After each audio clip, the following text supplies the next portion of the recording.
एक तरफ रूस से न्यूक्लियर हमले का डर दिल की धड़कनें बढ़ा रहा है, तो बैटलफील्ड यूक्रेन से सैकड़ों किलोमीटर दूर यमन में एक और खूनी संघर्ष शुरू होने के आसार नजर आ रहे हैं। गाजा युद्ध के दौरान यमन के पश्चिमी और दक्षिणी भाग पर काबिज हूती आतंकियों ने लाल सागर को ब्लैकमेलिंग का जरिया बना लिया था और हूती आतंकियों ने लगातार लाल सागर में व्यापारिक जहाजों को निशाना बनाया। लेकिन पिछले कुछ दिनों से हूती आतंकी लगातार अमेरिकी सैन्य हितों पर हमले कर रहे हैं, जिसके जवाब में अमेरिका ने यमन में हूती आतंकियों के क्षेत्र पर बड़ा हवाई हमला कर दिया। यमन पर इस बड़े हमले से दो ही रास्ते निकलेंगे, या तो लाल सागर से हूती आतंक का खात्मा होगा या फिर ईरान जैसी ताकतों की मदद से हूती आतंकी अपने हमलों को धार देंगे।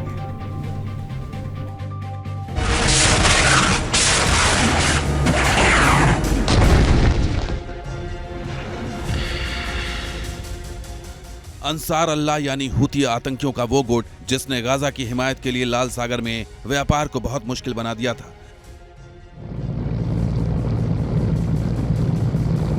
पिछले साल नवंबर के महीने में गैलेस की लीडर नाम के जहाज की हाईजैकिंग से हूती आतंक का आगाज हुआ था, जो अब तक जारी है।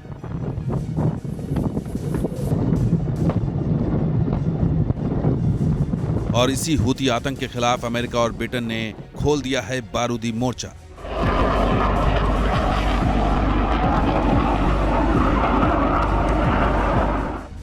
अमेरिकी और ब्रिटिश एयरफोर्स ने यमन में कुल 13 टारगेट्स पर बमबारी की। इस बमबारी में 16 आतंकियों की मौत हो गई और 25 से ज्यादा घायल हो गए। बमबारी में हूती आतंकियों के रडार स्टेशन, अंडरग्राउंड हथियार डिपो, मिसाइल साइट्स, एक जहाज और हूती आतंकियों के स्थानीय हेडक्वार्टर को तबाह किया गया। इस हमले में एक साइट पर मौजूद 8 सुसाइड ड्रोन भी टारगेट किए गए। गाजा युद्ध के बाद यह दूसरा मौका है जब हूती आतंकियों पर मित्र देशों ने हवाई हमला किया है।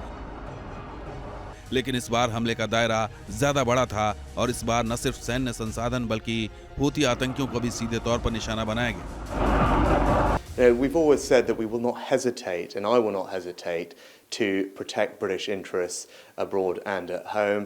There is an ongoing threat that the Houthis pose, 197 attacks since November. All our intelligence indicates that previous sets of strikes have been successful in degrading military capabilities of the Houthis, targeting supply, commander control, and launch sites for drones and missiles. And there is also a risk in inaction that would damage the global economy and further risk our international security. Rishi Sunak ने हमले की पुष्टि के साथ ही ये इशारा भी दे दिया कि जब तक मित्र देशों के हित पूरी तरह सुरक्षित नहीं होंगे, तब तक हूती आतंकियों और उनके अड्डों पर हमले होते रहेंगे। दरअसल इस बड़े हमले की वजह है हूती आतंकियों के पिछले कुछ अटैक्स। हूती आतंकियों का दावा है कि उन्होंने अमेरिकी नेवी के 6 रीपर ड्रोन गिरा दिए हैं। हूती आतंकियों ने पिछले 2 महीनों के अंदर 3 बार सीधे तौर पर अमेरिकी नेवी के बेड़े पर मिसाइल दागी है। एक ब्रिटिश और एक ऑस्ट्रेलियाई शिप पर भी हूती आतंकियों ने एंटी शिप मिसाइल दागी थी।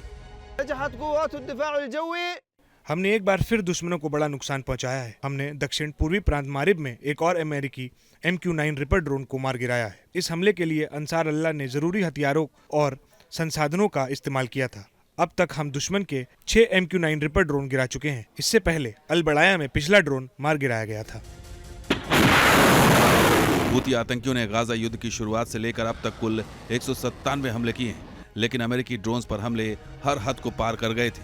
ये दुनिया को पता है कि हूती आतंकियों के पास इतनी लंबी रेंज की मिसाइल नहीं है जो ऊंचाई पर उड़ते रीपर ड्रोन्स को निशाना बना सके। इसी वजह से शक गहराया है कि हूती आतंकियों को सीरिया या हिजबुल्लाह के जरिए ईरान से मिसाइलों की वो खेप मिली है जिनकी मदद से अमेरिकी ड्रोन्स को टारगेट किया गया, और इस शक को सच में तब्दील किया ईरान की ही मीडिया ने। ईरान की मीडिया के मुताबिक हूती आतंकियों को ईरान से गद्र एंटी शिप मिसाइल की खेप भेजी गई है। इस मिसाइल को हूती आतंकियों ने मोहित का नाम दिया है। ये एक बैलिस्टिक एंटी शिप मिसाइल है जो ज्यादा ऊंचाई तक जा सकती है। इस मिसाइल की रेंज 1600 से 1950 किलोमीटर है और इसकी मैक्सिमम स्पीड मैक 9 तक जाती है। इजराइल के मुताबिक 13 अप्रैल से ठीक पहले एलियट बंदरगाह पर एक मिसाइल अटैक हुआ था। इस हमले में हूती आतंकियों ने गद्र मिसाइल का ही इस्तेमाल किया था और हाइपरसोनिक स्पीड वाली मिसाइल को इंटरसेप्ट करने के लिए इजराइल को एरो एयर डिफेंस सिस्टम का इस्तेमाल करना पड़ा था। और मिसाइल के फीचर्स खुद बता रहे हैं कि अमेरिकी ड्रोन्स को भी इसी मिसाइल से हिट किया गया। हूती आतंकियों के पास cruise missile, anti ship missile और सुसाइड ड्रोन्स जैसे हथियार पहले से थे।